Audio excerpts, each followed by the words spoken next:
Bill अभी आया है जिसकी बहुत ज्यादा चर्चा है। अभी होम मिनिस्टर ने कल उस पर इंटरव्यू भी दिया। वो पीएम सीएम वाला बिल, हिरासत में 30 दिन तो गद्दी गई, उसको लेकर के जो जेपीसी बनाई गई है, अब उसके बॉयकॉट का सिलसिला शुरू हो गया है।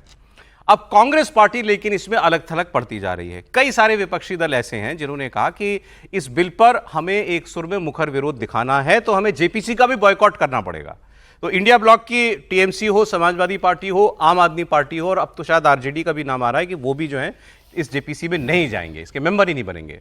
उन्होंने कहा एक तो जेपीसी है वैसे ही उनके पक्ष में झुकी हुई है, नंबर उनके ज्यादा है, तो जेपीसी में हमारी बात तो मानी नहीं जाएगी, तो इसमें जाना क्यों। और विरोध जब जताना है तो इस हद तक जताओ कि हम इस कानून को ना तो हम पेश होने देंगे, ना इसकी जेपीसी में हम जाएंगे, और ना इस पर हम लोग जब वोटिंग की सिलसिला आएगा तो इसको पास होने देंगे। विजय लक्ष्मी हमारे साथ जुड़ी, हमारी सहयोगी, वो बताएंगी कांग्रेस क्या पक्ष में है जेपीसी में शामिल होने के, और क्या बाकी विपक्षी दलों के बीच में अकेली पड़ रही है कांग्रेस।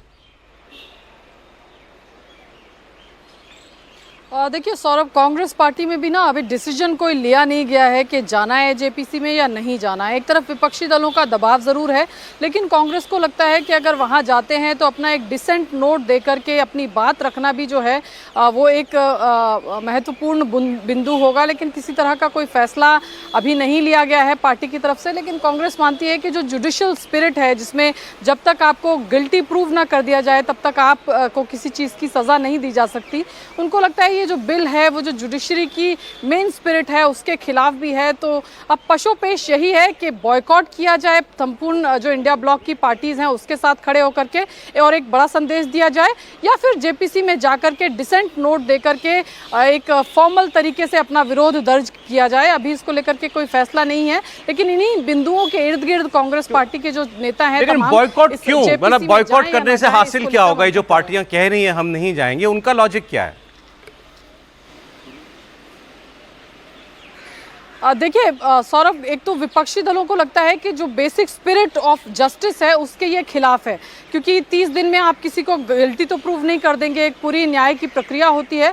उनको लगता है कि एक वेंजेंस के तहत इस कानून का इस्तेमाल किया जाएगा, और ये सब विपक्षी राजनीतिक दल हैं, तो इनको लगता है कि अगर ये कानून बनता है तो ऐसे में जो विपक्षी दलों की सरकारें हैं वहाँ पर जो है खतरा उनके ऊपर मंडराएगा, क्योंकि इसका मिसयूज़ जो है एक तरीके से सरकार के द्वारा किया जाएगा। और दूसरा, इसमें जिस तरह से कई नेता भी कह रहे हैं कि जब तक कोई गिल्टी प्रूव नहीं होगा आप कैसे कह देंगे, कैसे उसे सज़ा दे देंगे, कैसे दोषी दे देंगे, अगर बाद में जाके कोई एक्विटल हो गया तो फिर क्या होगा।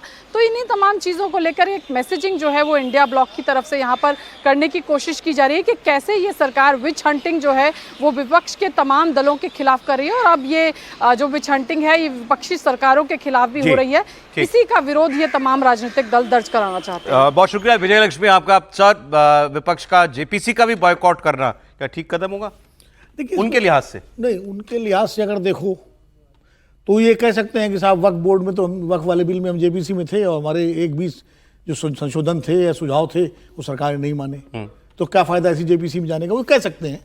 लेकिन मेरा मानना है, मेरा व्यक्तिगत मानना ये है कि जेपीसी में जाना चाहिए, क्योंकि जेपीसी पार्लियामेंट्री कमेटी है, समिति है। आप जाइए, अपने विचार रखिए, संशोधन सुझाइए, और उसके बाद माने जाए या ना माने जाए सरकार पे छोड़। वो ऑन रिकॉर्ड होता है ना, डिसेंट आपका रिकॉर्ड में आएगा। बिल्कुल रिकॉर्ड में होता है, ऑन रिकॉर्ड होता है, डिसेंट आपका रिकॉर्ड में होता है, और आप उसके बाद जब हाउस में बिल आएगा तो उसका विरोध करिए जो आपको कर रहा है। तो मेरे हिसाब से जाना चाहिए, लेकिन उनका अपना पॉइंट ऑफ व्यू हो सकता है कि साहब हम तो वक्फ वाले में गए थे और हमको हमारे। सर, इससे ये भी पता लग रहा है ना कि इस बिल पर किस हद तक विरोध है। मतलब वक्त से भी ज्यादा, वक्त में भी ऐसा तो नहीं सीन हुआ था जैसा इस बार हो रहा है। गए थे उसमें वक्त में तो खुद के ऊपर तलवार नहीं था ना, इसमें तो खुद के ऊपर तलवार लटकी हुई मुख्यमंत्री के ऊपर, जिस तरीके से स्थिति है। और मुझे लग रहा है कि इसका विरोध करने का क्या औचित्य है। आप पार्लियामेंट में आप चर्चा में भाग नहीं लेंगे, आप जेपीसी में उस पर लेकर नहीं जाएंगे, तो फिर कहाँ आपको कहीं तो अपना विरोध दर्ज कराना पड़ेगा। जितने विरोध के प्लेटफॉर्म आपके पास उपलब्ध है, आपको लगता है कि गलत है, तो उन सारे प्लेटफॉर्म पे जाकर आप अपनी बात रखिए। उसके बाद भी सरकार इसको अगर राज्यसभा और लोकसभा में 2/3 बहुमत से पास कराने की स्थिति में आती है तो आप पूरा विपक्ष इकट्ठा होकर उसे पास मत होने दीजिए। अगर सरकार फिर भी पास कराती है तो आपके पास सुप्रीम कोर्ट में जाने का रास्ता खुला है। आप कह सकते हैं कि भैया संविधान संशोधन जो हुआ है संविधान की मूल आत्मा के खिलाफ है, आप सुप्रीम कोर्ट में जाइए, फिर सुप्रीम कोर्ट तय करेगा कि जो हुआ है संविधान संशोधन 130वां वो सही हुआ है कि नहीं हुआ, उसमें कुछ चैलेंजेस करना है तो जितने विरोध के प्लेटफॉर्म है आप इस्तेमाल कीजिए। आप हर जगह कह देंगे कि हम बॉयकॉट करेंगे और आप में एकता भी नहीं। आप बैठ के तय कीजिए कि सारे दल बॉयकॉट कर रहे हैं, कांग्रेस जाने के लिए तैयार है और विपक्ष के बाकी दल कह रहे हैं कि हम इसका बॉयकॉट करेंगे। अरे ये सवाल होम मिनिस्टर से भी कल इंटरव्यू में हुआ था बिल्कुल। कि वो तो जेपीसी बॉयकॉट कर रहे हैं, तो क्या कहेंगे आप? तो उन्होंने कहा कि ना है, इससे जेपीसी का काम थोड़ी रुक जाएगा। और अगर वो विपक्ष ये डिसाइड कर लेता है कि हम हाउस में ही नहीं आएंगे तो क्या बिल पास होने बंद हो जाएंगे? तो सरकार की सेहत पे कोई फर्क नहीं पड़ रहा है इससे। सर देखिए, देश एक चीज और देख रहा है कि विपक्ष में कांग्रेस के सामने जो पार्टियां रहीं, कभी उन्होंने पूरे संवैधानिक व्यवस्था को चुनौती नहीं दी, कभी नहीं दी। ये विपक्ष इतना हताश हो गया है कि वो संवैधानिक व्यवस्था को चुनौती दे रहा है। और एक जरूरी बात है कि संवैधानिक और विधिक दोनों का बड़ा फासला होता है। पता नहीं क्यों विद्वान जो नेता लोग हैं या इस तरह की बात करने वाले लोग दोनों को भूल जा रहे हैं। विधिक में जो कुछ आपके सामने प्रमाण है, जो तय है, जो आईपीसी बीएनएस में बदल गई, उसके दायरे में। संवैधानिक में मोरालिटी है, संवैधानिक में भारत के लोगों के प्रति उत्तरदायित्व है, संवैधानिक में नेता किस तरह से व्यवहार करेगा वो सब शामिल है।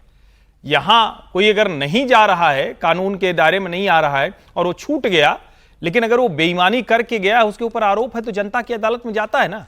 तो लीगल और कॉन्स्टिट्यूशनल दोनों का फर्क समझना चाहिए। मैं इतने दिन से देख रहा हूं कि ये बहस बड़ी विचित्र सी हो रही। दूसरा, हम तो ये मान रहे हैं कि अब ये जिधर विपक्ष जा रहा है, आपको तो सबको कहना चाहिए था, जिस पॉलिटिकल रिफॉर्म की बात हो रही थी उसका एक चरण है, हम इसके साथ हैं, लेकिन हमें आशंका है, हमें संदेह है कि सरकार इसका दुरुपयोग जो गैर भाजपाई राज्य हैं वहां करेगी, हम उसके खिलाफ। ये हमारे, जिसको विनोद जी सेफगार्ड कहते हैं, या जो हम लोग अलग अलग शब्दों का इस्तेमाल करें, वो उसमें शामिल करें। लेकिन विपक्ष अब क्या कर रहा है? वो भ्रष्टाचारियों के, राजनीतिक अपराधियों के साथ खड़ा दिख रहा है, उसमें डूबा हुआ दिख रहा है।